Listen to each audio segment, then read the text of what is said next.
အားလုံးမင်္ဂလာပါ My Biology Channel ကနေကြိုဆိုပါတယ်ဒီချက်ဒီနေ့ sharing လုပ်ပေးသွားမှာက Grade 12 Biology ရဲ့ Chapter 2အပိုင်း2အနေနဲ့ပေါ့နော် 2.1.2 The structure of RNA နဲ့ 2.1.3 The role of DNA ဆိုရင်ဒီခေါင်းစဉ်နှစ်ခုကိုဒီချက်ဒီနေ့အပိုင်းမှာ sharing လုပ်ပေးသွားမှာဖြစ်ပါတယ်အဲ့တော့ကျတော့ 2.1.2 The structure of RNA ဆိုတဲ့ဒီခေါင်းစဉ်ကိုစကြည့်မယ်ပေါ့နော်အဲ့တော့ RNA လို့ပြောတဲ့ကြောင့်မလို့ကျတော့သူဒီ like DNA RNA is a polymer of nucleotide เนาะအဲ့တော့သူက DNA နဲ့ like ဆိုတော့တူတယ်เนาะ RNA ဒီ DNA နဲ့တူတယ်တူတာကဘာတူတာလဲဆိုရင်ကျတော့ is a polymer of nucleotide လို့ပြောထားတယ်เนาะ nucleotide polymer တစ်ခုဖြစ်ပါတယ်လို့ပြောလိုက်တယ်အဲ့တော့ polymer ဆိုတာဘာလဲဆိုရင်ကျတော့ရှေ့မှာတော့ပြောခဲ့တယ် nucleotide ဆိုတာဒီကျတော့ monomer အဲ့တော့ monomer တွေအများကြီးဖွဲ့စည်းပေးထားတာကိုကျတော့ polymer လို့ခေါ်လိုက်တာဒါဆိုရင်သူက polymer ဆိုတာကကျတော့ Greek ဘာသာစကားကနေဆင့်သက်လာတာเนาะ poly ဆိုတဲ့စကားလုံးလေးရယ် mar ဆိုတာလေးရယ်ပေါ့နော်ဒီနှစ်ခုပေါင်းထားတာတော့ poly ရဲ့အဓိပ္ပာယ်ကကျတော့ဘာလို့အဓိပ္ပာယ်ရတယ်ဆို many လို့အဓိပ္ပာယ်ရတယ်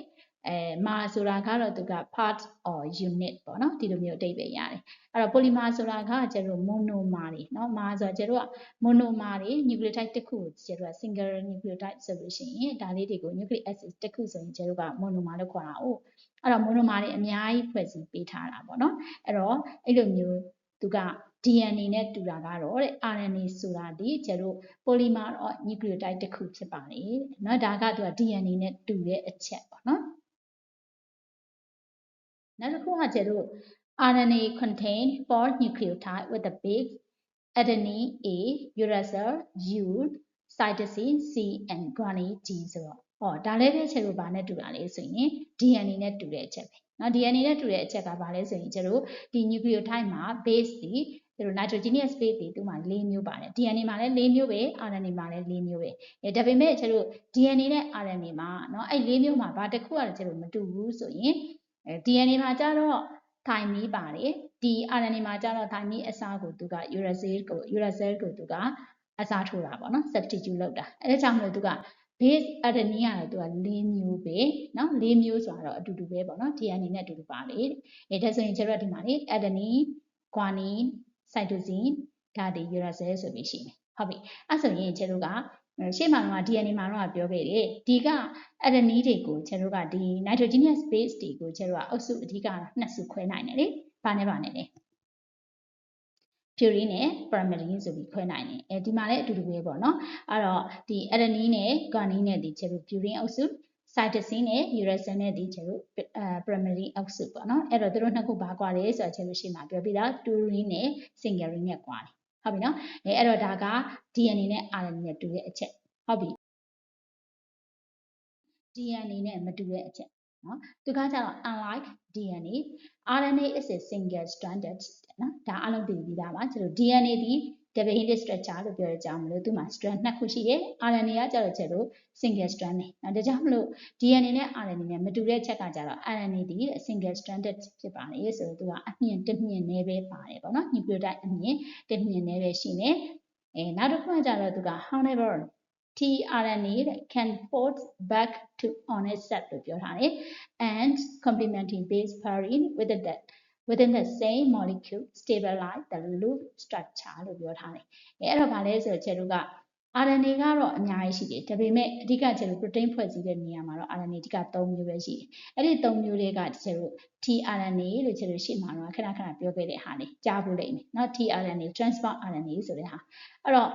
RNA ဒီ single strand တော့ single strand ပဲတစ်မြင့်နဲ့ပဲเนาะတစ်မြင့်နဲ့ပဲဒါပေမဲ့အဲ့ဒီတစ်မြင့်နဲ့တော့ RNA မှာ tRNA ကကျတော့သူ့ကိုယ်ကိုသူပြန်ပြီးတော့ can fold back ဆိုတော့ကျတော့ဘာလုပ်လိုက်တာလဲဆိုရင်ခောက်လိုက်တာပေါ့เนาะ fold back on itself ဆိုသူ့ကိုယ်သူကခွေခောက်လိုက်တကယ်တမ်းတော့သူကအမြင့်ကတော့ single strand ပဲဒီမှာကျတော့5 prime 3 prime ကျပြထားတဲ့ဒီပုံလေးအဲ့ဒါဒီ tRNA လို့ခေါ်တယ် transfer RNA ပေါ့เนาะဒီမှာ5 prime သူ့ရဲ့အစဒီ5 prime ကနေခြေလို့ဆက်လိုက်တယ်ဆိုဒါကိုပြန်ဆက်လိုက်မယ်ဆိုတော့အဖျားဆုံးမှာခြေလို့ဆုံးသွားမှာဒီ3 prime နဲ့ဆုံးမယ်လေ5 prime 3 prime ဟုတ်တယ်နော်အဲ့တော့သူက single strand ပဲဒါပေမဲ့သူ့ကိုသူကဘာလုပ်လိုက်လဲဆို ရှစ်ခွေထားတယ်ပေါ့နော် open လုပ်လိုက်တယ်ခောက်လိုက်တာပေါ့နော်ခောက်လိုက်တဲ့အ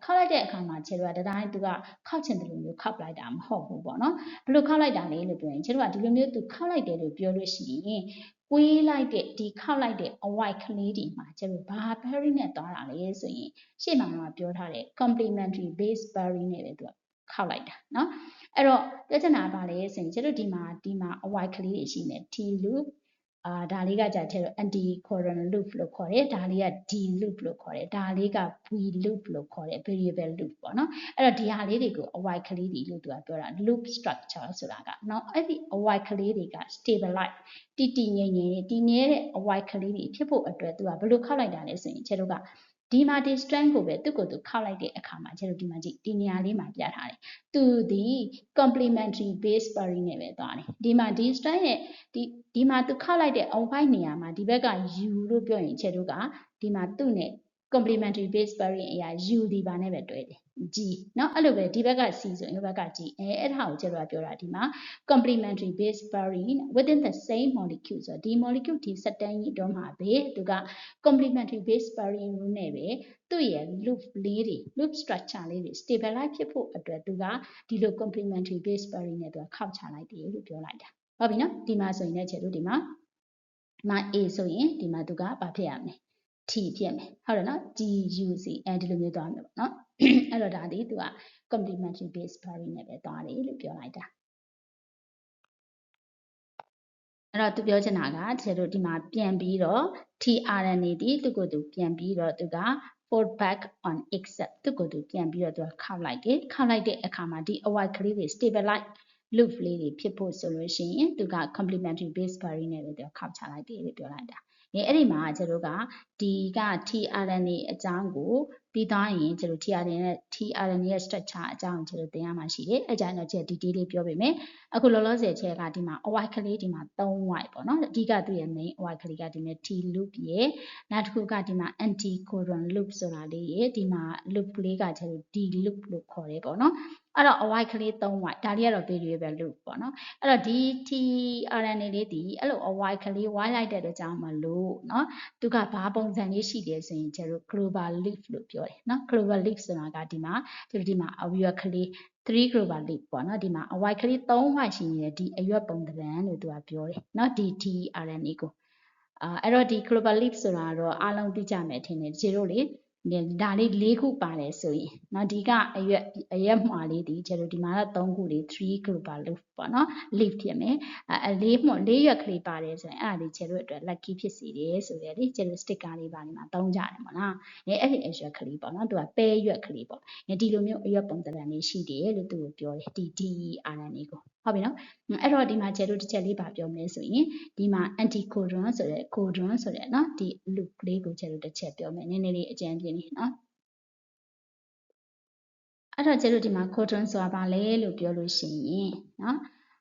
ဒီကျတို့ဒီမှာ RNA strand ရှိတယ်เนาะ RNA strand ဒီကဒီ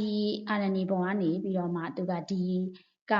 သူ့ရဲ့ genetic code တွေပေါ့เนาะကျတို့ဒီမှာပြောတဲ့ nitrogenous base တွေ ACTG ဆိုတဲ့ဟာတွေကိုသူက DNA ရှည်ကနေပြီးတော့မှသူကကူးလာခဲ့တာလေနော် transcription လုပ်ခဲ့တာကူးလာခဲ့တာဒါဆိုရင်သူကကူးလာခဲ့တယ်အဲ့ဒီက ATCG ဆိုတဲ့ဒါတွေ genetic code တွေရှိတယ်ဒါပေမဲ့ ATCG လို့ပြောပေမဲ့ကျတို့ဒါဒီ mRNA ဖြစ်တဲ့အတွက်ကြောင့်မို့ T ကတော့မပါတော့ T အစားပါတွေပါမယ်ဆို U တွေပါမယ်ဟုတ်ပြီနော်အဲ့တော့ကျတို့ကဒီက DNA ပေါ်ကနေပြီးတော့သူကူးလာခဲ့တဲ့အဲ့ဒီ mRNA ပေါ်မှာရှိနေတဲ့အဲ့ဒီကGUC ဆိုတဲ့ဟာတွေရှိတယ်အဲ့ဒီက nitrogenous base သူ့ရဲ့ sequence လေးပေါ့နော်ဒီ sequence ရှိနေအဲ့ဒီ sequence 3ခုတွဲလေး3ခုတွဲလေးကိုဒီချေတို့ကဘာလို့ခေါ်လဲဆို codon လို့ခေါ်တာနော်ဒီ messenger RNA ပေါ်မှာရှိနေမယ် ACTG ရှိမယ် T တော့မရှိဘူးဘာလို့လဲဆိုတော့ mRNA မှာtiming မရှိရဘူး uracil ဖြစ်တဲ့အတွက်ကြောင့်လည်းကျတို့ဒီမှာ GCU GCU ဆိုတဲ့ဒီမှာ code တွေရှိလိမ့်မယ်အဲ့တော့ဒါလေး3ခုတွဲလေးကို codon တစ်ခုလို့ခေါ်တယ်3ခုတွဲလေးကို codon တစ်ခုလို့ပြောတယ်အဲ့တော့အဲ့ဒီ codon လေးတစ်ခုဒီဘာကိုသတ်မှတ်ပြရလဲဆိုရင်ကျတို့ specific amino acid เนาะ codon လေးတစ်ခုလေးပေါ့နော်ဒီမှာ codon တစ်ခုကုတ်ကလေး3ခုကိုသူကတွဲကို codon တစ်ခုလို့ပြောတယ်3ခုတွဲကို codon တစ်ခုအဲ့တော့အဲ့ဒီ codon တစ်ခုဒီဘာကို အတိအကျသတ်မှတ်ပြရတယ်ဆိုရင်ဘာ amino acid လဲဆိုတာသတ်မှတ်ပြတာเนาะအဲ့တော့ဒီလို amino acid ကလေးတွေချက်တို့ကပေါင်းလိုက်ပြီးတော့မှသူ့မှာ stop codon ရှိတယ် stop codon ရှိတယ်ချက်တို့အရှိကအတန်းနေမှာတော့လည်းသင်ခဲ့ရနိုင်မယ်အကျဉ်းတင်းလေးသင်ခဲ့ရနိုင်မယ်ပေါ့နော် detail တော့မဟုတ်ဘူးချက်တို့ဒီမှာကျွန်တော်ဒီ mRNA ပေါ်မှာရှိနေတဲ့เนาะ DNA ပေါ်မှာရှိနေတဲ့စစ်ပိုင်းလေးတွေကိုချက်တို့က genes လို့ခေါ်ခဲ့တာလေgene လို့ခေါ်တော့ကြတော့ဒီက gene ဆိုတာအဓိကတော့ဗာလဲဆိုရင်ချက်တို့ဒီကအခု codon တွေရှိနေမယ်အဲ့ဒီ codon ဒီဘက်မှာစလိုက်တဲ့အပိုင်းရှိနေဒီမှာ stop codon ဆိုတာရှိနေအဲ့တော့ဒီစစ်ပိုင်းလေးတစ်ပိုင်းကိုချက်တို့က gene လို့ခေါ်တာမျိုးဗီဇလို့ခေါ်တာအဲ့ဒီဗီဇလေးတစ်ခုဒီ amino acid တွေပေါင်းစပ်လိုက်ပြီးတော့ချက်တို့ protein လေးတစ်မျိုးဖြစ်လာတာနော်အဲ့ဒီ protein တစ်မျိုးဖြစ်လာတယ်အဲ့ဒီ protein ကနေပြီးတချို့တို့ရဲ့ characteristic တွေနော်ဒီသက်ရှိရဲ့ဝိသေသလက္ခဏာတွေကိုသူက determine လုပ်ပြီးတာဆုံးဖြတ်ပြီးတာနော်ဒီ protein ပေါ်မူတည်ပြီးတော့ဟုတ်ပြီအဲ့တော့အခုပြောချင်တာကဘာလဲဆိုရင် codon ဆိုတာမသိမှဆိုလို့တချို့ဒါလေးကိုနည်းနည်းလေးအကျဉ်းလေးထည့်ပြောပေးတာအဲ့တော့ codon ဆိုတာဘာလဲလို့ပြောရင်ဟဲ့ဒီက mRNA ပေါ်မှာပါလာတဲ့နော် sequence တွေ3ခုတွဲလေးကို codon ခေါ်တယ်အဲ့ဒီ codon ဒီ amino acid ဘာ amino acid ဆိုတာကိုသူကအတိအကျသတ်မှတ်ပေးတာအဲ့တော့ခြေတို့က amino acid စုစုပေါင်းသူကအမျိုးအစား20ရှိတယ်နော်အမျိုးအစား20ရှိတယ် genetic code တွေရှိနေအဲ့ဒါကိုခြေတို့နောက်အပိုင်းကြီးကြာရင်ပါလိမ့်မယ်အဲ့ကြတော့မှခြေအသေးစိတ်တွေပြောပြမယ်အခုလောလောဆယ် codon ဆိုတာဘာလဲလို့ပြောရင်အဲ့ဒီကသူ့ရဲ့ strand ပေါ်မှာရှိနေတဲ့ nitrogenous base 3ခုတွဲလေးကို codon ခေါ်မယ်အဲ့ဒီ codon တစ်မျိုးဒီ amino acid တစ်မျိုးကိုသူကသတ်မှတ်ပြနော် specific amino acid ကိုသတ်မှတ်ပြီးတယ်အဲ့ဒီ amino acid တွေတွဲလိုက်တဲ့တွဲလုံးကိုမှခြေတို့က protein ဆိုတာဖြစ်လာမှာနော် protein ဖြစ်လာရင်အဲ့ဒါဒီခြေတို့ရဲ့ characteristic တွေဖြစ်လာမှာပဲဟုတ်ပြီအဲ့ဆိုရင်ဒီ mRNA ပေါ်မှာပါလာတဲ့ဒီ3ခုတွဲလေး codon လေးကိုဒီမှာသူက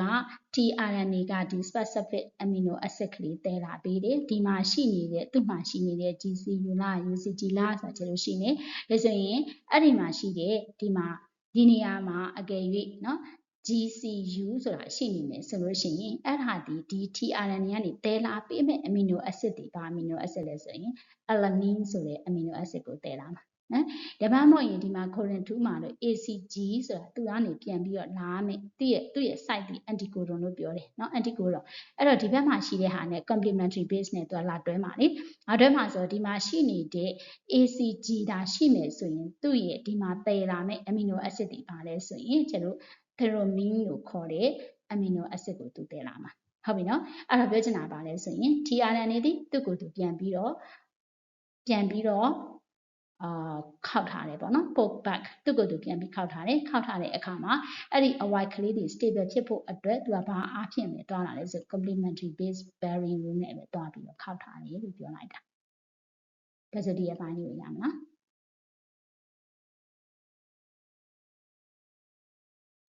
there are several types of RNA molecule အဲ့တော့ RNA molecule တွေကကျတော့ several types ဆိုတော့သူကတကယ်တော့ many type ပေါ့နော်အများကြီးရှိတယ် RNA molecule တွေ type အများကြီးရှိတယ်ဒါပေမဲ့အဲ့ဒီ type အများကြီးတွေကမှကျတော့အမြဲပြောနေရတော့အဓိက protein ဖွဲ့စည်းတဲ့ဒီ3မျိုးပဲကျတော့ပြောနေရပါတော့အဲ့တော့ RNA type တွေတဲ့နော် RNA molecule တွေ type အများကြီးရှိတယ်တဲ့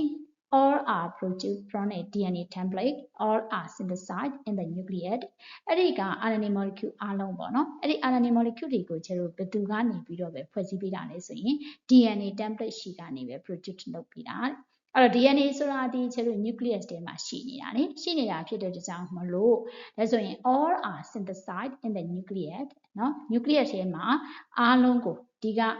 RNA molecule အားလုံးကို nucleus ထဲမှာပဲဖွဲ့စည်းပေးတာဖြစ်ပါတယ်။ဘာလို့ nucleus ထဲမှာလဲလို့ပြောရင်ကျတော့ DNA ဒီ nucleus ထဲမှာရှိနေတယ်။အဲ့တော့ DNA ရှိနေတဲ့ nucleus ထဲမှာပဲသူကဒီ RNA molecule အားလုံးကိုဖွဲ့စည်းပေးတာဖြစ်ပါတယ်။အဲ့ဒီထဲကမှကျတော့ three main type of RNA are involved in protein synthesis လို့ပြောထားတယ်။အဲ့တော့ protein ဖွဲ့စည်းတဲ့နေရာမှာပါဝင်တဲ့ RNA ကတော့ three main type အဓိက type 3မျိုးပဲဖြစ်ပါတယ်။ အဲ့ဒါဘာလဲဆိုရင်ကျတို့ they are messenger RNA အတူကသူ့ကိုပြောရင်ကျတို့ mRNA လို့ပြောမယ် transfer RNA သူ့ကိုအတူကပြောရင် tRNA နောက်တစ်ခုက ribosomal RNA သူ့ကိုအတူကပြောရင်ကျတို့ rRNA လို့ပြောမယ်ဟုတ်ပြီနော်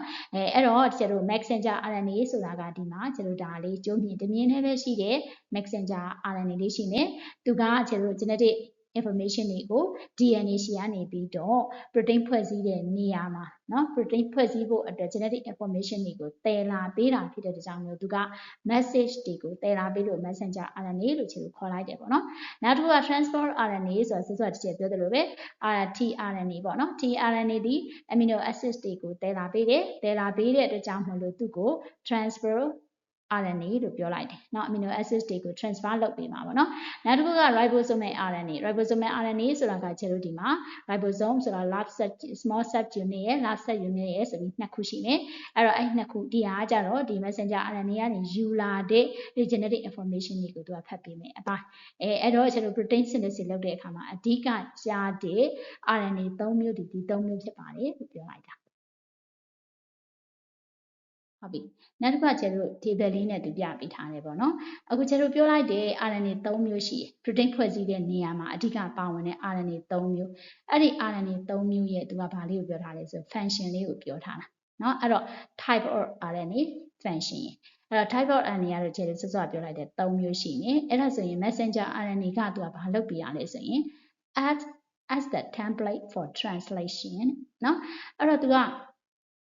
translation လုပ်ဖို့အတွက်เนาะ translation ဆိုတာပဲအဆင့်ဆိုတာကျတော့ရှေ့မှာပြောခဲ့ပြီးသားเนาะ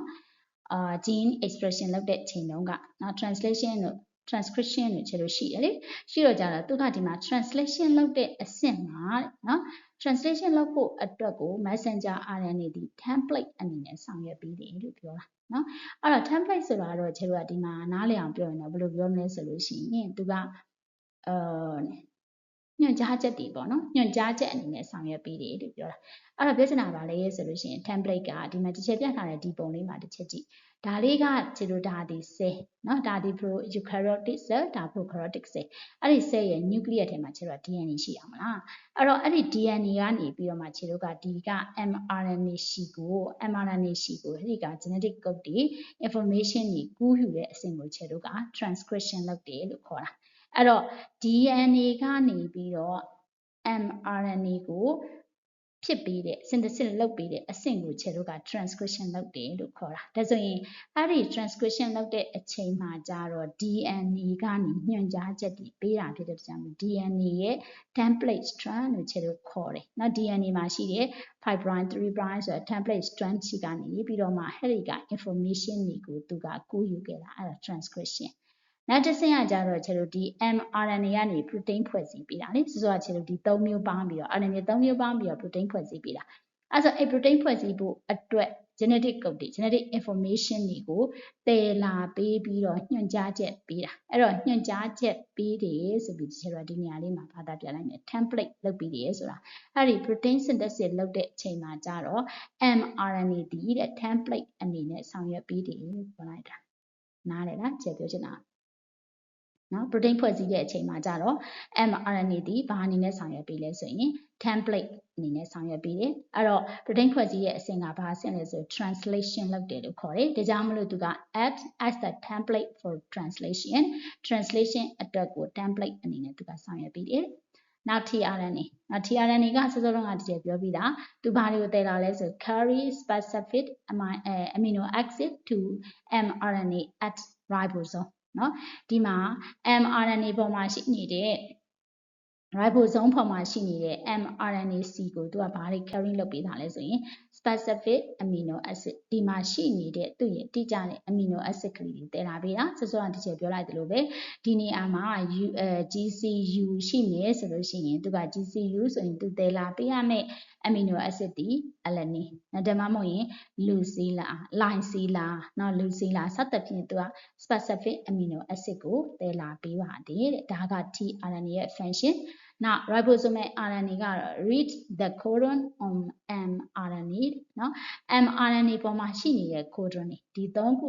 တွဲလေး codon လေးတွေကိုသူက read လုပ်ပြီးတယ်เนาะ codon ကို messenger RNA ကနေတည်လာတဲ့ ဒီက genetic information codon တွေကိုသူကဖတ်ပြီးလိုက်တာနော်ဖတ်ပြီးတော့အဲ့ဖတ်လိုက်တဲ့ဟာကို tRNA ကနေလာပြီးတော့ဒီမှာ specific amino acid တွေတွဲလိုက်တယ်အဲ့ဒီ amino acid တွေကိုသူတို့ကဒီမှာရှိတဲ့ chemical bond တွေနဲ့ချိတ်ဆက်လိုက်ပြီးတော့ကျတို့ဘာတွေဖြစ်သွားလဲဆိုရင် peptide bond တွေနဲ့ပေါ့နော်ချိတ်ဆက်လိုက်တော့ကျတို့ဘာတွေဖြစ်သွားလဲဆိုရင် peptide တွေ polypeptide တွေဖြစ်သွားမယ်ဖြစ်သွားပြီးတော့ protein တွေဖြစ်သွားမယ်ဟုတ်ပြီနော်အဲ့တော့ဒီဇင်အားလေးကတော့ကျတို့ဒီ table လေးကဘာလဲဆိုရင်ဒီ type for RNA 3မျိုးရဲ့ function လေးကိုပြောထားတာပါ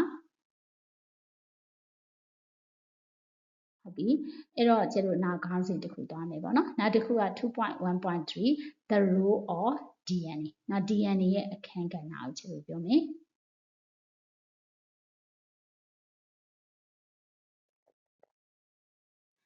DNA is the hereditary material responsible for passing genetic information from cell to cell and genetic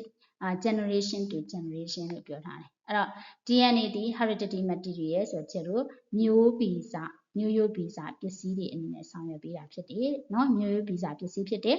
for passing ဆိုတော့ကျတို့လက်ဆင့်ကမ်းဖို့ပေါ့နော် genetic information တွေကို from cell to cell ဆိုတော့ဒါကျတို့ grade 10ကလေးကပါပြီးသား cell တစ်ခုကနေနောက် cell တစ်ခုစီကို genetic information တွေ DNA တွေ replicate လုပ်ပြီးတော့ cell တွေ cell division ဖြစ်တဲ့အချိန်မှာ cell တစ်ခုကနေတစ်ခုစီကို genetic information တွေရောက်တယ်။ဒါခါအဲ့လို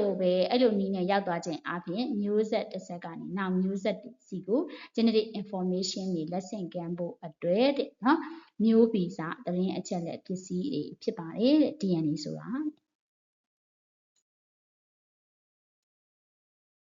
ဟုတ်ပြီ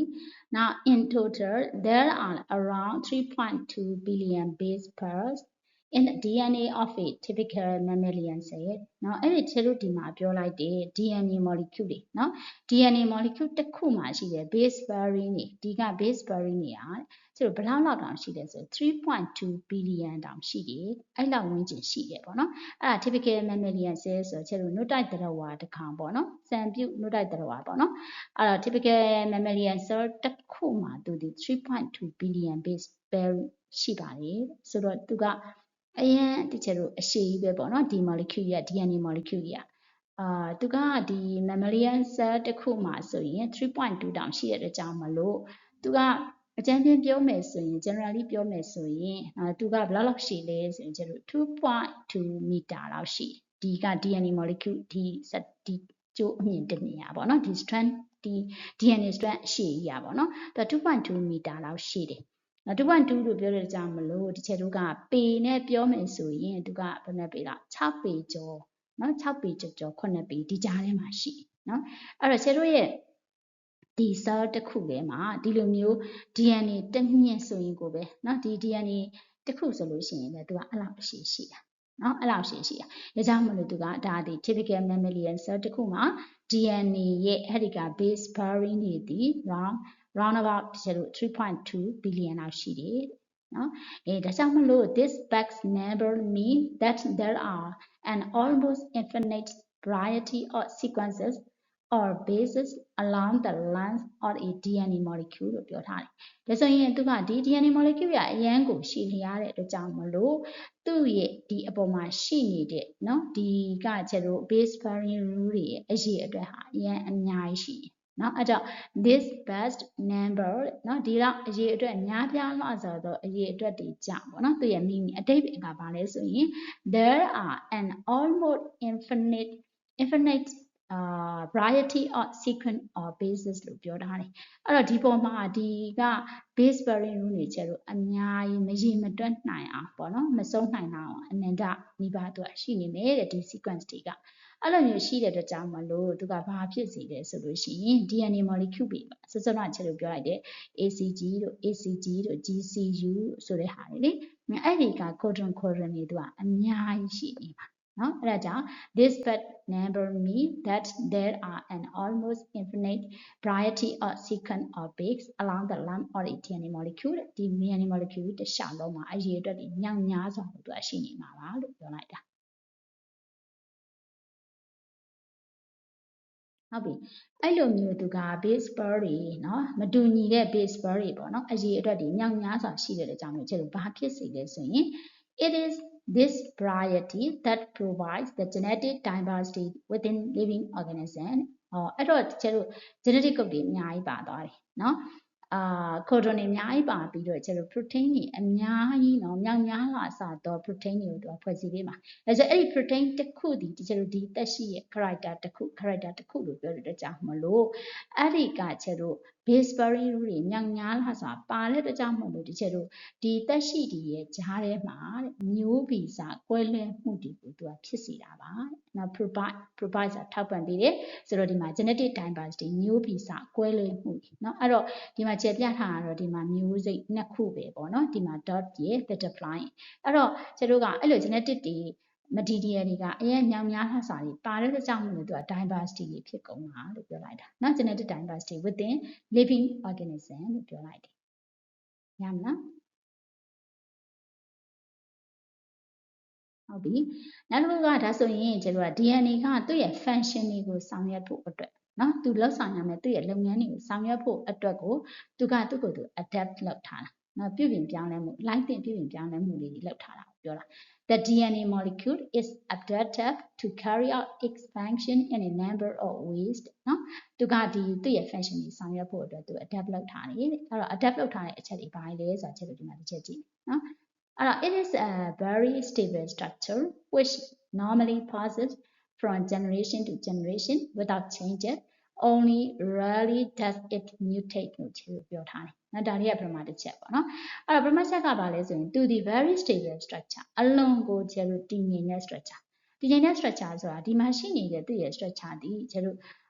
ခဏသူကဒီ structure ထဲမှာပဲသူကပြောင်းလဲမှုတွေဖြစ်နေလို့မရဘူး stable ဖြစ်မှပဲရတယ်။ stable မဖြစ်ဘူးလို့ပြောလို့ရှိရင်ကျတော့မျိုးဆက်တစ်ဆက်ကနေနောက်တစ်ဆက်ကိုသူ့ရဲ့ဒီကျတော့ genetic information တွေကမျိုးဆက်တစ်ဆက်ကနေနောက်တစ်ဆက်ကိုကူးပြောင်းသွားလိုက်တဲ့အချိန်မှာကျတော့သူသာ change ဖြစ်သွားမယ်ဆိုရင်ကျတော့ဘာတွေဖြစ်သွားနိုင်လဲဆိုရင် mutate ပေါ့နော် mutate ဆိုတာကဘာဖြစ်လဲဆိုရင်ကျတော့ထွန်းသွားတယ်လို့ပြောတာပေါ့နော်ထွန်းတယ်ဆိုတာကတချို့ထွန်းသွားတဲ့တချို့ထွန်းတယ်ဆိုတာကကျတော့ genetic သူ့ရဲ့ character တွေကွဲသွားမယ်ပေါ့နော် character ကွဲသွားတာကကျတော့အဓိကတော့သူကဘာတွေဖြစ်သွားလဲဆိုရင်နည်းနည်းလေး genetic information တွေကွဲသွားလိုက်ပြီဆိုတာနဲ့သူကဘာဖြစ်သွားနိုင်လဲဆိုလို့ရှိရင်တချို့ကြာရင်ကျတော့သေသွားနိုင်တာမျိုးဖြစ်သွားတယ်။နော်ဒီတက်ရှိလေးကမမွေးဖွားခင်ကလေးကသေသွားတာမျိုးဒါမှမဟုတ်ရင်လည်းကျတော့ယောဂါတွေပြင်းထန်တဲ့ယောဂါတွေဖြစ်သွားတာမျိုးပေါ့နော်။အဲ့လိုမျိုးတွေဖြစ်သွားစေတယ်။ဒါကြောင့်မလို့သူ့ရဲ့ structure ဒီ very stable structure ဖြစ်ရတယ် which normally passes from generation to generation now without change လုံးဝပြောင်းလဲသွားခြင်းမရှိအောင်နော်မရှိအောင်အကယ်ပြောင်းလဲသွားတာလည်းပဲလုံးဝသူက only rarely တဲ့နော်သူရှားတယ်အရင်ကရှားတယ်ပေါ့နော်သူရှားပါတယ်မရှားပါလို့သူကပြောင်းသွားတယ်လို့ပြောနေစောစောကချက်ပြောသလိုသိစေနိုင်တဲ့ယောဂါတွေဖြစ်သွားတာလို့ဒါကြောင့်ဒါမှမဟုတ်လို့ရှိရင်လည်းချက်လို့တခြားသတ္တဝါရဲ့လက္ခဏာနဲ့တူသွားတာမျိုးဒါမျိုးတွေဖြစ်သွားစေနိုင်တယ်ပေါ့နော်ဒါကြောင့်မလို့ only rarely does it mutate နော်ထွန်းသွားတာမျိုးဖြစ်သွားတယ်ဒါနဲ့အဲ့ဒါအရင်ကိုရှားပါပါတယ်လို့ပြောလိုက်တာအဲ့တော့ဒီတစ်ချက်ကသူဒီ very stable structure ဖြစ်တယ်ဆိုတော့ကျွန်တော်ပြောတယ် stable မဖြစ်ဘဲနဲ့ change ဖြစ်သွားရင်mutate ဖြစ်သွားမယ်လို့ပြောတာပေါ့နော်ဟုတ်ပြီနောက်တစ်ခုကကြတော့ it two separate strands are joined only with hydrogen bond which allow them to separate during DNA replication and protein synthesis လို့ပြောထားတယ်เนาะအဲ့တော့ဒါလည်းချက်တို့အပေါ်မှာကလေးကသိခဲ့ပြီးသားသူ့မှာ strand နှစ်ခုရှိတယ်เนาะဒီမှာ strand နှစ်ခုအဲ့ဒီ strand နှစ်ခုရဲ့ကြားထဲမှာချက်တို့ကဘာတွေနဲ့ချိတ်ဆက်ပေးထားတာလဲ hydrogen bond အနေနဲ့လေ hydrogen bond အနေနဲ့ nitrogen ရဲ့ base တွေကို hydrogen bond အနေနဲ့ C နဲ့ G ကြားမှာဆိုရင် hydrogen bond ဘယ်နှစ်ခုဟုတ်တယ်နော် A နဲ့ T ကြားမှာဆိုရင် hydrogen bond ဘယ်နှစ်ခုဆိုပြီးချက်တို့ပြောခဲ့တယ်လေဟုတ်ပြီအဲ့တော့ hydrogen bond အနေနဲ့ဒါလျင်ချိတ်ဆက်ပေးထားတယ်တဲ့which allow them to separate အဲ့ဒီ bond တွေကနော် hydrogen bond တွေ separate ဖြစ်သွားစေဖို့သူခွင့်ပြုပေးတာဘယ်ချိန်မှာလဲဆိုရင် during DNA replication DNA ကသူ့ကိုယ်သူချက်တို့ replicate လုပ်နိုင်တယ်လေပုံတူပွားနိုင်တယ်အဲ့တော့ DNA replication လုပ်တဲ့အချိန်မှာအဲ့ဒီ hydrogen bond တွေကကျတော့ပြုတ်ထွက်သွားမယ် separate ဖြစ်သွားမယ်နောက်တစ်ခုကကျတော့ဘယ်ချိန်လဲဆို protein synthesize လုပ်ဖို့ဒီမှာ protein synthesize လုပ်ဖို့အတွက် RNA ရှိကို messenger RNA ရှိကိုကျတော့ messenger RNA ဖွဲ့စည်းပေးတာပေါ့နော်ဖွဲ့စည်းပေးဖို့အတွက်သူကဒီက genetic information တွေဖတ်တဲ့အချိန်မှာဘာလုပ်ပေးလဲဆိုရင်တခါသူ့ရဲ့ဒီဘွန်းတွေကကျတော့ပြုတ်ထွက်သွားတယ်ပေါ့နော်အဲ့တော့ပြန်ပြောမယ်ဆိုရင်ဒီအချက်ကကြတော့သူ့ကိုယ်သူ adapt လုပ်ထားတာ DNA ကသူ့ရဲ့ function ကိုဆောင်ရွက်ဖို့အတွက် adapt လုပ်ထားတာဘာလဲလို့ပြောရင်သူ့ရဲ့ဒီ separate strand နှစ်ခုရဲ့ကြားမှာ hydrogen ဘွန်းတွေနဲ့ချိတ်ဆက်ပေးထားတယ် hydrogen ဘွန်းဖြစ်တဲ့အတွက်ကြောင့်လို့အလွယ်တကူပြုတ်ထွက်သွားနိုင်တယ်အဲ့တော့ဘယ်ချိန်မှာသူကပြုတ်သွားစေနိုင်လဲဆိုလို့ရှိရင် DNA replication လုပ်တဲ့အချိန်နဲ့ protein synthesis လုပ်တဲ့အချိန်မှာတော့ဒီကြားထဲမှာရှိတဲ့ hydrogen bond တွေကသူကပြုတ်ထွက်သွားမယ်ပေါ့နော်ဒါကတစ်ချက်နောက်တစ်ခုကကျတော့ it is an extremely large molecule and therefore carries a large amount of genetic information သူကကျတော့ဒီ molecule ရအရန်ကိုကြီးမားတဲ့နော်အရန်အလွန်အမင်းကြီးမားတဲ့ molecule တစ်ခုဖြစ်တယ် DNA molecule ကြီးနော်ကြီးမားတယ် and therefore ဒါကြောင့်မလို့အဲ့လိုမျိုး large molecule ဖြစ်တာကြောင့်မလို့တဲ့သူက carries တည်ဆောင်ထားတယ် a large amount of genetic information နော် genetic information မြောက်များစွာကိုသူက carry လုပ်ပြီးထားပါတယ်ဘာဖြစ်လို့လဲဆိုရင်extremely large molecule ဖြစ်လို့ပါနော်ခါနောက်ချက်က by having the base pair within the helical structure of the deoxyribophosphate backbone the genetic information is to some extent protected from being corrupted by outside chemical and physical force တဲ့နော်အဲ့တော့ဒါကဘာကိုပြောချင်လဲဆိုလို့ရှိရင်တချို့တို့ဒီအလယ်ထဲမှာရှိနေတဲ့ ACTG တွေဆိုတာဒီ base pair တွေနော်အဲ့ဆိုအဲ့ဒီ base pair တွေကဘယ်ထဲမှာရှိလဲဆို within the helical structure helical structure ဆိုတာကတချို့တို့ဒီလိုမျိုးကြောင်းလိမ်ပုံသဏ္ဍာန်လိမ်ထားတဲ့ဟာကိုပြောတာနော်ကျတို့ double helix structure ဆိုတာဒီကြောင်းလိမ်လူရစ်ခွေထားတဲ့ပုံစံကိုပြောတာဒါဆိုရင်အဲ့ဒီလိမ်ထားတဲ့ structure ဘယ်သူတွေလိမ်ထားရလဲဆိုဒီဘက်ကဒီအပြင်ဘက်ကကျတို့ strand ဒီဒါဒီphosphate နဲ့ sugar နဲ့ပေါင်းပေးထားတဲ့ကျတို့ backbone လေဟုတ်တယ်မလား deoxyribophosphate backbone sugar phosphate backbone လို့ကျတို့ပြောထားတယ်ဒီဘက်ကအမြင်ပိတ်ပေးထားရတယ် sugar phosphate backbone ကအဲ့တော့ကြတော့သူကဘာလဲဆိုရင်ဒီက deoxyribophosphate backbone structure helical structure ရဲ့အထဲထဲမှာဒီ base pair တွေ genetic စစရချေလို့ပြောတဲ့ ACTG တွေဒီကြောင်းလိမ်နှစ်ခုဖြစ်နေတဲ့ sugar phosphate backbone နှစ်ခုရဲ့ကြားထဲမှာသူကရှိနေနော်အဲ့လိုမျိုးရှိနေတဲ့အတွက်ကြောင့်လို့သူကဘာဖြစ်နိုင်လဲဆိုလို့ရှိရင် the genetic information is to some extent protectedနော် from being corrupted by outside chemical and physical force ဆိုတော့ဒီအပြင်ဘက်ကအဲ့ဒီ phosphate နှစ်ခုပေါ့နော် sugar phosphate backbone တွေကနေပြီးတော့သူကဘာလုပ်ပေးလဲဆို protect လုပ်ပေးထားတယ်အကာအကွယ်ပေးထားတယ်ပေါ့နော်သူကဘာဖြစ်လို့လဲဆိုရင်သူက genetic information ကိုအဓိကတည်ထားကြတယ်တို့ဒီက ACTG တွေဆိုတာကဒါ genetic information တွေ genetic code တွေเนาะအဲ့ဒါကြတော့အဓိကကြတာကဒီကအလေဟာတွေကအဓိကကြတယ်เนาะ ACTG တွေက genetic information အတွက်အဓိကကြတယ်အဲ့တော့ဒီဟာလေးတွေကိုเนาะဒီဟာလေးတွေကိုဘယ်သူကကာကွယ်ပေးထားလဲဆိုတော့ဒီအပြင်မှာရှိနေတဲ့ sugar phosphate backbone ကနေပြီးတော့သူက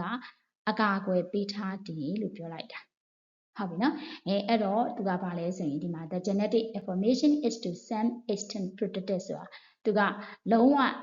အပြည့်အဝကြီးတော့ကာကွယ်ပေးတာတော့မဟုတ်ဘူးပေါ့နော်သူကတချို့တလေကာကွယ်ပေးထားနိုင်တယ်ပေါ့နော်တော်တော်များများတော့သူကကာကွယ်ပေးထားနိုင်တယ်ဘယ်ကနေလဲဆို from being corrupted ပျက်စီးခြင်းပေါ့နော်ဒီနေရာမှာတော့ကျလို့ဒါကို corrupted ဆိုတာကတခုခုနှောက်ယှက်ပေးရတခုပျက်စီးသွားတာကိုပြောတာပေါ့လေအဲ့တော့ဒီထဲမှာရှိတဲ့ genetic information တွေ corrupted မဖြစ်အောင် by outside chemical and physical force ဆိုတော့ကျတို့ပါလဲဆိုရင်အဲ့ဒီကကျိုးညင်နှစ်ခုဖြစ်တဲ့ sugar phosphate backbone နှစ်ခုရဲ့เนาะ chemical and physical structure တွေသူ့ရဲ့အပြင်မှာရှိနေတဲ့ DR နှစ်ခုအားဖြင့်သူ့ကိုတဲ့အတော်တန်တော့ဘာလုပ်ပေးနိုင်လဲဆိုရင်အကာအကွယ်ပေးထားနိုင်တယ်လို့ပြောလိုက်တာနားလည်လားဒီချက်ကိုဟုတ်ပြီနောက်တစ်ခုက base pairing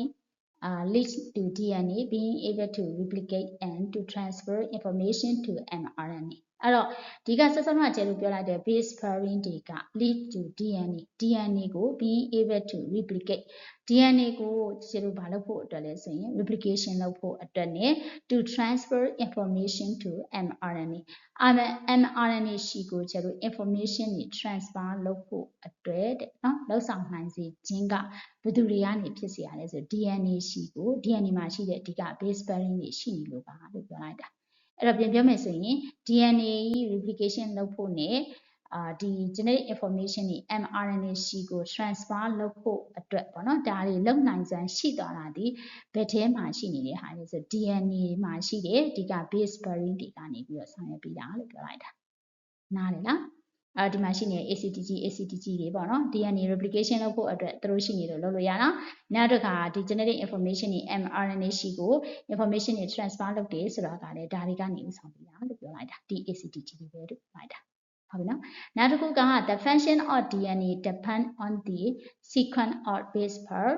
that it possesses this sequence is important to everything is depth and indeed to life itself လို့ပြောထားတယ်เนาะအဲ့တော့ DNA ကเนาะ DNA ရဲ့သူ့ရဲ့ function က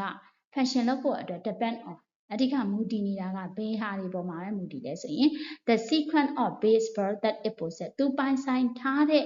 base pair sequence အပေါ်မှာပဲမူတည်တယ် DNA ကသူ့ရဲ့ function ကိုလုပ်ဖို့အတွက်အဲ့ဒီက sequence ကလည်းပဲဒီသက်ရှိအတွက်ကိုခြေတို့ကဘာဖြစ်လဲဆိုရင် important အရေးပါတယ် everything it depth ပေါ့နော်သူဆောင်ရွက်ဖို့အတွက်နောက်တစ်ခုက to life itself ဒီသက်ရှိအတွက်ကိုသူကအလွန်အရေးပါပါတယ်အဲ့ဒါဘာကိုပြောလဲဆိုရင်ခြေတို့ဒီမှာ DNA ပေါ်မှာရှိနေတယ်နော်ခြေတို့ဒါဒီ DNA ရဲ့ segment တစ်ခုစစ်ပိုင်းတစ်ခုဆိုရင်ခြေတို့ gene တစ်ခုလို့ပြောခဲ့တာလေဟုတ်တယ်မလား the segment of DNA ဒီ gene segment of DNA ဒီ gene အဲ့ဆို DNA အရှိရှိတဲ့ gene တွေများစွာရှိတယ်ဒါဆိုရင်အဲ့ဒီ gene တစ်ခုဆိုတာကလည်းစောစောကပြောတဲ့ထဲမှာပါပြီးသွားပြီဒီမှာ codon နေနော် codon တွေစုပေါင်းလိုက်တော့မှခြေတို့ဘာဖြစ်လာလဲဆိုရင် gene တစ်ခု protein တစ်ခုဖြစ်လာအဲ့ gene တစ်ခုဆိုတာ protein တစ်ခု gene တစ်ခုဆိုတာ protein တစ်ခုဒါဆိုရင်အဲ့ဒီကခြေတို့မျိုးဗီဇ gene ဆိုတာတွေကဘယ်ကဖြစ်လာလဲဆိုရင်အဲ့ဒီက DNA စက်တန်းပေါ်မှာရှိနေတဲ့ခြေတို့ sequence of DNA နော်ဒီက DNA ပေါ်မှာရှိနေတဲ့ base pair sequence တွေကနေပြီးတော့ပဲခြေတို့ genes တွေဆိုတာဖြစ်လာတာဒီ gene အပေါ်မူတည်ပြီးတော့ပဲသူကဒီက genetic code တွေပေါ့နော်စောစောကခြေတို့ပြောလိုက်တဲ့ base pair တွေ ACTG ဆိုတဲ့ base pair တွေအပေါ်မူတည်ပြီးတော့ genes တွေဖြစ်လာတယ် genes 1ရှိမယ်2ရှိမယ်အများကြီးခြေတို့ရှိမယ်ပေါ့နော်ဒီက DNA တစ်ခုပေါ်မှာဒါဆိုရင်ဒီ genes ကနေပြီးတော့သတ်မှတ်ပေးလိုက်တဲ့ဒီက genetic code ကနေပြီးတော့သတ်မှတ်ပေးလိုက်တဲ့ ACTG တွေကနေသတ်မှတ်ပေးလိုက်တဲ့ဒီက genes ဒီခြေတို့ရဲ့ character တစ်ခုသက်ရှိရဲ့ character တစ်ခုကိုဖြစ်ပေါ်စေတာဒီအရာပဲသူ့ရဲ့ function ကိုဆောင်ရွက်ပေးရတာဒါကြောင့်မို့လို့ခြေတို့က DNA ရဲ့ function ဒီသူပိုင်ဆိုင်ထားတဲ့ base pair sequence ဒီအပေါ်မှာပဲမူတည်တယ်အဲ့ဒီက sequence ဒီအပေါ်မှာပဲမူတည်တယ်အဲ့ဒီက sequence ဒီ important ဖြစ်တယ်ဘာအတွက်လဲဆို to everything it does ပေါ့နော်သူဆောင်ရွက်ဖို့အတွက်အရာတိုင်းသူဆောင်ရွက်ဖို့အတွက် ਨੇ to life itself ဆိုဒီသက်ရှိအတွက်ကိုသူကအလွန်ကိုအရေးပါပါတယ်လို့ပြောလိုက်တာရမလားဟုတ်ပြီအဲ့ဒါဆိုရင်ဒီနေ့အပိုင်းမှာဆွေးနွေးခဲ့တာစိတ်အပေါ်ဆုံးမှာကလေးကပေါ့နော်ရှေ့ဆုံးမှာကလေးကပြောခဲ့သလိုပဲတို့သွားခဲ့တာဒီနေ့ခေါင်းစဉ်နှစ်ခုကိုဆွေးနွေးခဲ့တာ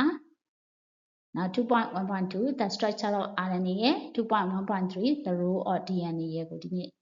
sharing လုပ်ခဲ့တာဖြစ်တယ်ဒါဆိုရင်ဒါလေးကိုsummary ပြန်လုပ်မယ်လို့ပြောလို့ရှိရင် 2.1.2 the structure of RNA မှာကျွန်တော်ပြောထားတာဒီ DNA နဲ့ RNA နဲ့တူတဲ့အချက်ရှိနေမတူတဲ့အချက်ပြောထားမယ်အဲ့တော့တူတဲ့အချက်ကကျွန်တော် polymer nucleotide polymer ဖြစ်တဲ့အချက်ရဲ့နောက်တစ်ခုကသူ့မှာ nucleotide ၄မျိုးပါတဲ့ဥစ္စာအဲ့ဒါဒီသူနဲ့တူတဲ့အချက်မတူတာကကြတော့သူဒီ single stranded ဖြစ်တယ်ဆိုတဲ့အချက်မတူဘူးမတူဘဲနဲ့ဒါပေမဲ့အဲ့ဒီ single stranded ဖြစ်ပေမဲ့ကျွန်တော် tRNA ကတော့သူ့ကိုယ်သူပြန်ပြီးတော့ folded လုပ်ထားတယ်ဆိုတဲ့ဟာလေးကျွန်တော်ပြောမယ်အဲ့ဒီထဲကမှကျွန်တော် RNA တွေများစွာရှိတဲ့အထဲကပေါ့နော်အများကြီးရှိတဲ့အထဲကမှအဓိက protein synthesis လုပ်တဲ့အခါမှာပါဝင်တဲ့နော် three main type of RNA 3မျိုးကိုကျွန်တော်ပြောခဲ့တယ်နော်နောက်ပြီးရင်ဒီ3မျိုးရဲ့ကျွန်တော် function လေးတွေလည်းဆွေးနွေးခဲ့တယ်ဟုတ်ပြီနော်နောက်တစ်ခုက 2.1.3 the role of DNA နော် DNA ရဲ့အခန်းကဏ္ဍ DNA ရဲ့အခန်းကဏ္ဍမှာ DNA ဒီ hereditary material ဖြစ်တဲ့သူက genetic information တွေကိုဆက်တစ်ခုကနေဆက်တစ်ခုမျိုးဆက်တစ်စိတ်ကနေတစ်ဆက်ကိုသူကဘာလုပ်ပေးလဲဆိုရင် for passing ဆိုတော့ဒီက genetic information တွေကိုလက်ဆင့်ကမ်းပေးတာဒီ DNA ရဲ့ role ပဲနော်နောက်တစ်ခုကအဲ့ဒီ DNA molecule စက်တန်းကြီးမှာသူကစက်တန်းကြီးဒီ 3.2 billion on base pair တွေတလားလောက်ပါတယ်အဲကြောင့်မလို့သူကအရန်ကိုရှည်နေရတဲ့အတွက်ကြောင့်မလို့သူ့ထဲမှာကျတော့ genetic information တွေ base pair တွေဒီအများကြီးပါတဲ့ကြောင့်မလို့သူရဲ့ character တွေဒီကျတော့ဒီကသူ့ရဲ့ base pair တွေအရာ base number ဖြစ်နေတဲ့ကြောင့်မလို့ကျတော့တက်ရှိတွေမှာ diversity တွေဖြစ်သွားစေတာဆိုတာကိုကျတော့ပြောခဲ့တယ်နောက်တစ်ခုကသူဒီ very stable structure ပေါ့နော်သူက stable structure အလွန်ကိုတည်ငြိမ်ရတဲ့ structure ဖြစ်တယ်အကယ်၍ chain တာဖြစ်သွားမယ်ဆိုရင်เนาะ chain ဖြစ်ဖို့ကလည်းကျတော့လုံးဝ rarely လုံးကိုရှားပါတယ်ချိန်ဖြစ်သွားလို့ရှိရင်သူဘာဖြစ်သွားမလဲဆို mutate ဖြစ်သွားမယ်လို့ကျွန်တော်ပြောခဲ့တာနောက်တစ်ခုကဒီက DNA 7 ပေါ့နော် strand နှစ်ခုအဲ strand နှစ်ခုရဲ့ကြားမှာ hydrogen bond တွေနဲ့ပဲချိတ်ဆက်ထားတယ်အဲ့ဒီ hydrogen bond တွေကကျွန်တော်ဘယ်ချိန်မှာတော့ပြုတ်ထွက်သွားလဲဆိုလို့ရှိရင် DNA replication လုပ်တဲ့အချိန်နဲ့ protein synthesis လုပ်တဲ့အချိန်မှာအဲ့ဒီက hydrogen bond တွေပြုတ်ထွက်သွားပြီးတော့ဒီ strand နှစ်ခုက separate ဖြစ်သွားတယ်လို့ကျွန်တော်ပြောတယ်တခါနောက်သူ့ရဲ့ adaptation တစ်ချက်ပေါ့နော် adapt လုပ်ထားတဲ့အချက်က DNA ဒီ extremely large molecule ဖြစ်ပါတယ်ဆိုတာကျွန်တော်ပြောခဲ့တယ်။ဒါကြောင့်မျိုးသူမှာကျွန်တော်စက်တန်းတွေအများကြီးရှိနေဆိုတာဒါပြောခဲ့တယ်။နောက်တစ်ခါကျတော့ base pair within helical structure ပေါ့နော် base pair က helical structure လို့ပြောတဲ့ကျွန်တော်ကြောင်းလိန်ပုံသဏ္ဍာန်ဖြစ်နေတဲ့ကြိုးလေးလိန်ထားတယ်ပေါ့နော်။လိန်ထားတယ်ကျွန်တော်sugar phosphate backbone နှစ်ခုရဲ့ကြားထဲမှာเนาะကြိုးလေးလိန်ထားတဲ့ကြိုးလေးနှစ်ခုရဲ့ကြားထဲမှာရှိနေတဲ့အတွက်ကြောင့်မလို့အဲ့ဒီကြိုးလေးနှစ်ခုကသူ့ကိုဘာလုပ်ပေးလဲဆိုရင်အကာအကွယ်ပေးတယ်ပေါ့နော်အတော့တန်အကာအကွယ်ပေးတယ်ဆိုပြီးကျွန်တော်ပြောခဲ့တာနောက်ဆုံးတစ်ချက်ကကြတော့သူ့ရဲ့ function တွေဒီကျွန်တော်အဓိကဘယ်ပုံမှာပဲမူတည်လဲဆိုလို့ရှိရင်ဒီ DNA ပိုင်ဆိုင်ထားတဲ့ base pair sequence တွေအပေါ်မှာနော် sequence of base pair တွေအပေါ်မှာပဲမူတည်တယ်အဲ့တော့ဒီ sequence of base pair ဒီအလွန်ကို very important ဖြစ်တယ်ဘာဖြစ်လို့လဲဆိုရင်သူကဒီသက်ရှိအတွက်ကိုဆောင်ရွက်ပေးတဲ့နေရာမှာဒီ base pair sequence ဒီ very important ဖြစ်ပါတယ်ဆိုပြီးတော့ဒီနေ့အပိုင်းမှာ sharing လုပ်ခဲ့တာဒီခေါင်းစဉ်နှစ်ခုဖြစ်ပါတယ်အဲ့တော့ထုံးစံတိုင်းပဲကျွန်တော်စာလေးကိုတခြားလေးပြန်ပြီးတော့လေ့လာပါ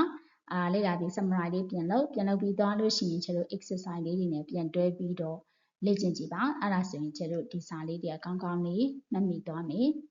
ဟုတ်ပါပြီအဲ့ဒါဆိုရင်တော့ကျွန်တော်ဒီနေ့အပိုင်းအတွက်ကတော့ဒီလောက်ပါပဲကျွန်တော်နောက်တစ်ပိုင်းကျမှနောက်ဗီဒီယို lesson လေးမှာပဲပြန်တွေ့ပါမယ်အားလုံးဘိုင်ဘိုင်ပါ